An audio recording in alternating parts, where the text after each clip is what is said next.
So if you ask me what my specialty is now, my specialty is combining the psychology, the practicality, the aromatic, the subtlety, the perfumery, the insights, the understanding, the expansion in terms of spirituality, how it affects the chakras, how it affects the human form, how it affects the 5 elements, how it affects the every aspect of what's happened in the past. Whatever was said in the past has now come into a collective. And when you're using oils in this level, you are shifting your way, not just the way you feel, you're shifting your consciousness.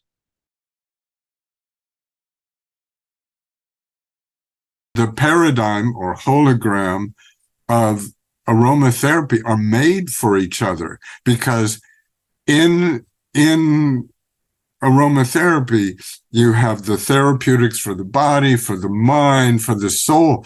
I mean, modern medicine doesn't touch the soul. It deals with really looking intricately at the biomechanics of cells. I know everybody who works with the aromatics cares. We just have to care enough to get over ourselves and to understand that everybody doesn't have to have a company. Everybody doesn't have to sell oils. We don't all have to be making a profit from them. We can be using them in a way, in the way that they were meant to be used, which is for healing. We don't need to be able to walk into a drugstore and there are 300 products on the shelves that all contain rose or all contain lavender or all contain neroli. There isn't that much in the world. There just isn't. It relates back to this wisdom of the body, that it's a bit like learning an instrument. You need to learn all of the scales. You need to know all of the oils. You need to know all of the character of the oils. But then once you know the scales, you can improvise. And I think in order to improvise, you can trust the wisdom of the body. And that means your instinct and your intuition. Speak intimately with me when I have with those conifers, especially the conifers, because as you know, usually they were the first plants on land that created the aromatic way on planet Earth. So my connection with the pine trees and with the fir trees and the spruces and the junipers and the cedars and etc. I mean, they all speak to me, and I have identified their function in the evolution or spiritual transformation of mankind. This is a hidden teaching, okay? But you have to know that Dr. Pennoel has a medical side, energetic side, and then spiritual side. But it's a secret between us. You don't speak to anyone about that, okay? I feel like what you're doing is bringing us back to a time when there was more that relationship, right? Not fear-based information or knowledge. And I want to acknowledge that the group of people who are attacking aromatherapy and essential oils are not aware of the amazing work aromatherapists all over the world are doing. What do you feel your greatest contribution? You know what? I'm going to say it again. If you want the answer to that, you have to ask those people, not me. Yeah. I don't know what they remember of what I said. And I've written about 2 to 4 million words. Yeah. I've written 25 different books that do not repeat themselves. Yeah. I am writing 27, no, probably more like 5,000 more words every single month on my what I call plant profiles, plant essential oil profiles. Awesome. I wish people would get involved in those and read them. It's only twice a month, and they're complete I look up everything. I try to make sure that what I'm saying is correct. Yeah. And I make mistakes, you know. And if I find one, I will correct it and correct the.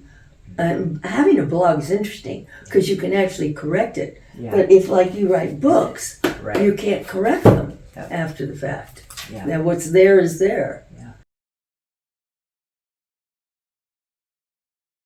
If I look around now, I see that the Healing Intelligence of Essential Oils has sold over 60,000 copies, which for an aromatherapy book is quite an astounding number. And if I look into the aromatherapy course, the 4th edition, and I look into how I was able to bring these topics that you mentioned earlier on into a written and illustrated form, I must say I like to read it myself. So those two things I think are also, I mean, they happen to be the newest, most current, are the ones that I'm kind of proud of. Mm. I mean, I'm proud of advanced aromatherapy too, because I mean, it was in 1999. It was a different time, and it was fun to work with the people that helped me make this real, or help me manifest this. When we use essential oils as part of a meditation practice, they help us with numerous aspects of meditation. They help the nervous system be more relaxed. They open the breathing. They keep the mind more focused, and so on. But on the other hand, the meditation practice itself opens up a tremendous awareness of what the essential oils are, because we are actually paying very close attention, very mindfully, to the inhalation of the fragrances. And so this was the origin, many years ago, what I am now teaching as a system titled Illuminated Herbalism, which is recognizing that historically, the lineages of medicine have always been inseparable from the lineages of spiritual and yogic meditative practices. They've always been integrated fully together. And so what I'm doing now is just continuing with that, but that's what I've been doing all along.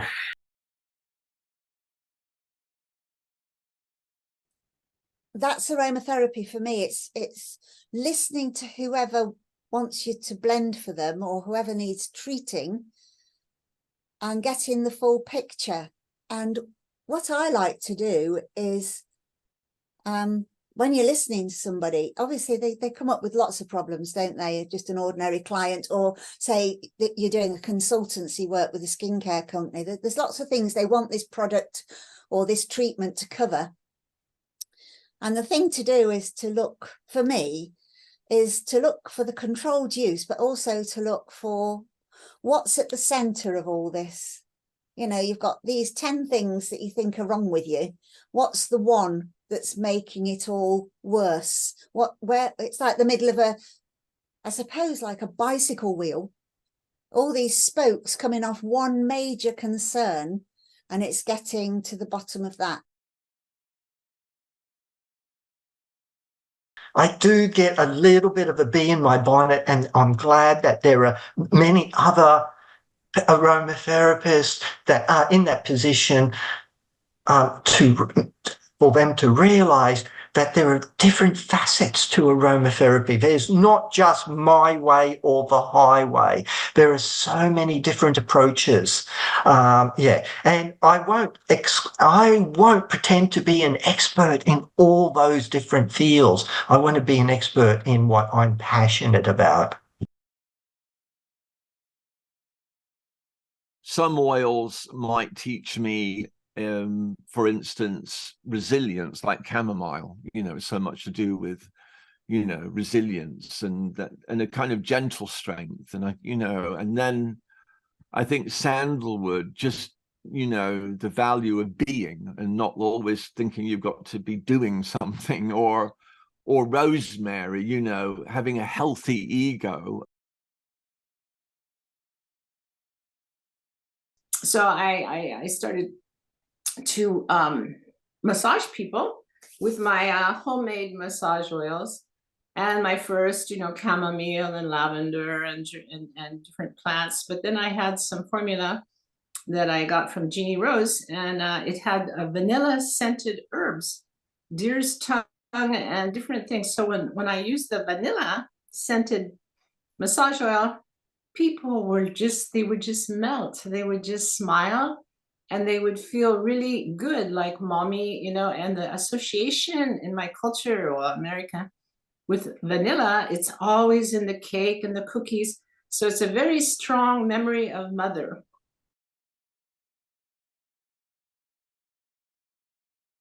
Chemistry underpins knowledge of essential oils. And I think by understanding a little bit about the chemicals that make up essential oils, it helps us to understand and appreciate the actions of the oils better. The breath of love. The sound of a heart that breathes love is the most beautiful. In each of us, love is already in place.